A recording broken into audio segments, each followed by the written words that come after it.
Hello guys! Welcome back sa ating channel. At ang pag-uusapan natin ngayon ay ang tungkol sa 3-gang switch circuit. Tuturuan ko kayo kung paano mag-wiring ng 3-gang switch. Ano ba ang 3-gang switch? Ito ang 3-gang switch. Merong tatlong ilaw at merong tatlong switch sa isang location.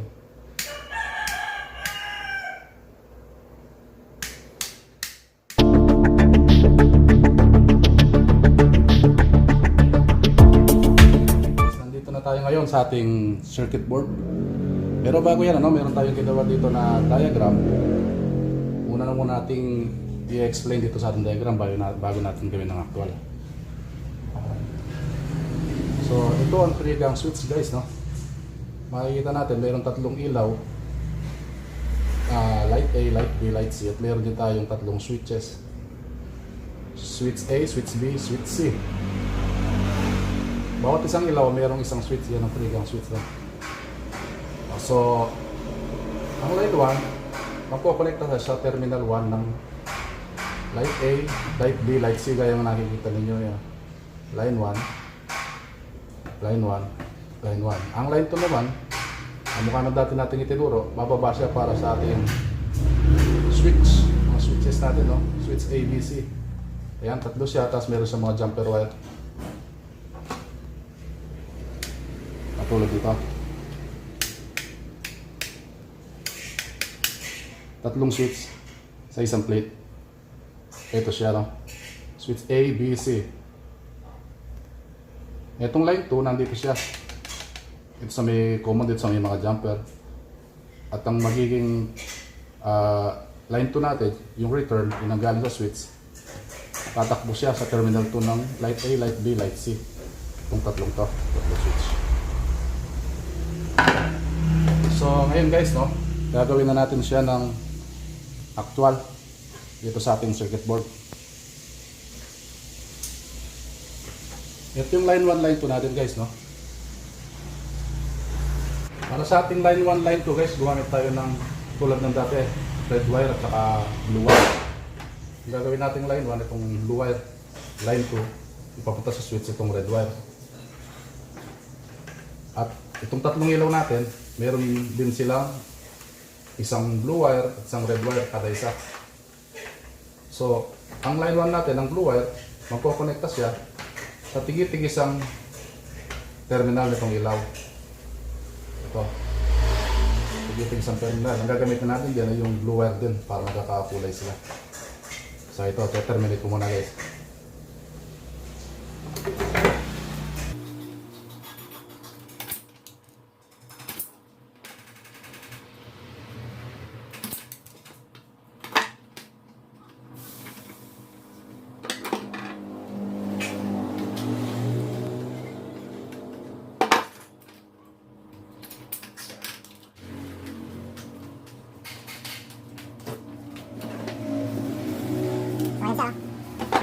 Line 1 natin nakakonekta na sa terminal 1 ng light A, terminal 1 ng light B, terminal 1 ng light C. Para naman sa ating line 2, itong red wire, bababa siya sa switch. Sa mga switches natin, no? So, gaya nung sinabi ko dun sa nagdang video natin dun sa 2-gang switch.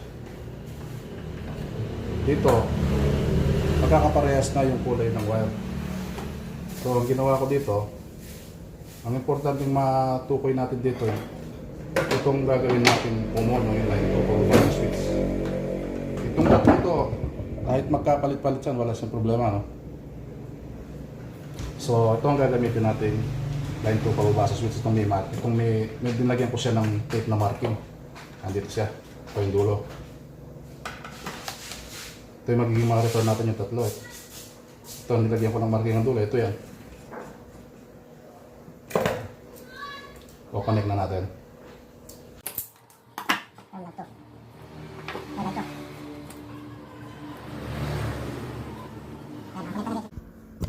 At ito naman ang ating line 2, no?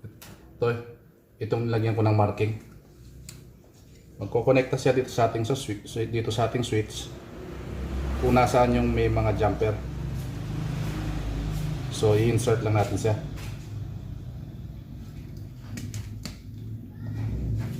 Ayan. At itong tatlong ito yung return. Itong tatlong ito ay magkukonektar sa tatlong ilaw, tigit-tigisa sila. Kahit magkapalit-palit ito, walang problema. Kasi magkakapalit lang sila ng orientation sa switch na pwede naman nating baguhin. Later on, pwede natin silang bunutin at ilipat sa kabila. So, isususok na natin sila. Ito sa switch A, switch B, switch C. Ayan guys, oh. Kompleto na yung connection natin. Ayan.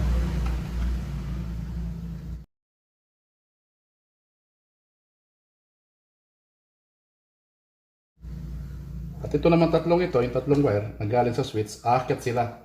Ito yung tatlo na yan, ang return, papunta sa terminal 2 ng light A, light B, light C. Itong red wire na terminal 2 nila, tigit-tigisa sila.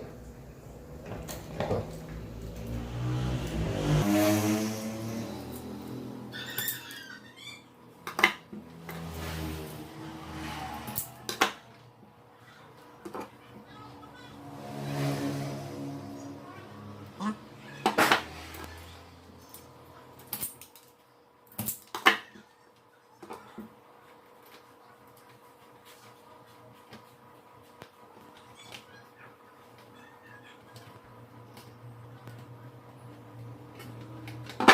Tapan natin sila guys, no?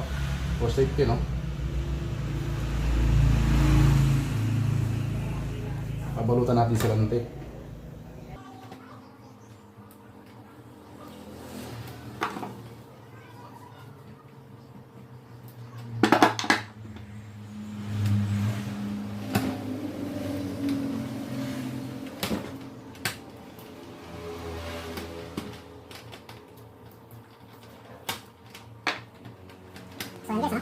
Kompleto na yung ating connection, no? I-review lang natin guys, no, bago natin siya itatap. Ito yung light 2. Ito yung line 1, yung asul. Line 1. Nakakonect na siya sa isang terminal ng light A, terminal 1 ng light B, terminal 1 ng light C. Yung line 2, yung red wire, bumaba sa switch. Ayan, return itong tatlong white. Siya. Tigi-tigisa sila sa terminal 2 ng mga ilaw na ito, light 1, light A, light B, light C. Kaya tigi-tigisa sila, no? At siyempre, itong line 1 natin, line 2, tumakbo siya dito guys, oh. Tingnan natin. Yung ginawa natin dati, itong tugang switch. Ito guys, no? Para sa line 1, line 2, hindi mo na kailangang tumakbo sa panel board, no? Pwede ka nang magdugtong dito sa nauna natin ginawang tugang switch. Kung halimbawa, ito yung mga ilaw sa kusina, may dalawang ilaw ka sa kusina, ito tugang, at ito tumakbo sa sala, may tatlong ilaw sa sala, magdudugtong ka lang ng kahit papunta ron, hindi mo na kailangan tumakbo dito, no? Dito na tayo kukuha. Ito sa junction box, na itong nauna natin ginawang tugang switch. So, ito yung line 1, line 2 pa rin. Gumamit din tayo dito ng red at saka blue. At dito, red at saka blue. Dito, red at saka blue. Tsaka kulay-kulay lang. Pagsasama-samahin lang natin. Itong line 1 ng blue, line 2 yung mga pula. So, ito, i-terminate na natin. No? Kukunin.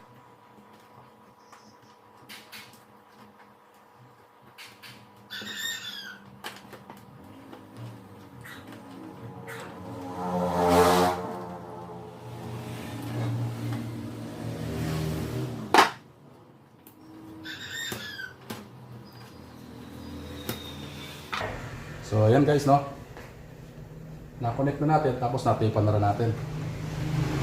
Ngayon, tetestingin na natin kung tama yung ginawa natin.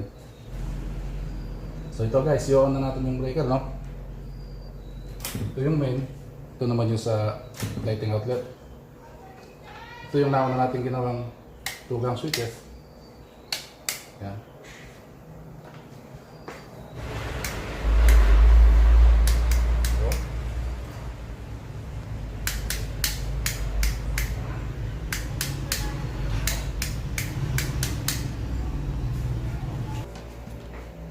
Ito siya guys, no? Gaya ng sinabi natin kanina, yung napag-usapan natin kanina bago natin siya kinolek kanina, Dahil walang marking itong mga ito, posible na magkapalit-palit sila. Tulad nito, kung gusto natin itong gawin na light A, light B, light C, ito nalipat siya sa light C. Ito tama siya, light B. Ito yung light A. So, nagkapalit yung A tsaka C. Ngayon, kung ayaw natin yung orientation nila, gusto natin pagpalitin, madali lang naman ito palitan guys, no? Bubunutin lang natin ng wire na ito, ipapalit dito. Pagkakapalit itong dalawa ito, yung switch A tsaka yung itong switch A, kung gusto nyo ito switch ng light A, switch B, light B, no? Ito, papalitin lang natin. Paano ito gawin? Madali lang ito guys, no? First, kailangan patayin mo natin breaker, no? Ayan, para sigurado. Tutusukin lang naman natin guys ito. Meron dalawang butas dito, tapos meron isang butas na parihaba at isang screwdriver na flat, no? Ipapasok lang natin siya sa butas na parihaba, tapos hilayin natin yung wire na gusto natin bunutin. Ayan. Yan din dito.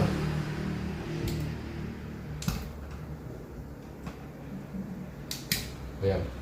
So ito, lilipat natin dito.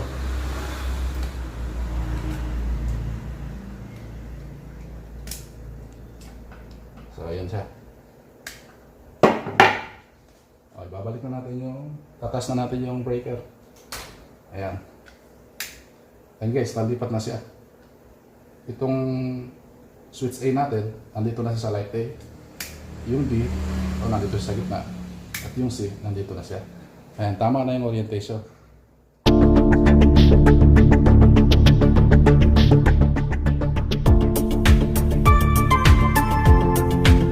Kung may natutunan kayo, kung nagustuhan niyo yung video natin ngayon, at kung interesado kayo sa mga ganitong video, mag-subscribe na kayo mga guys. Mag-like, share na ang ating channel. No? Marami pa tayong mga topic na pag-uusapan, marami pa akong ituturo sa inyo. So hanggang sa muli guys, thank you.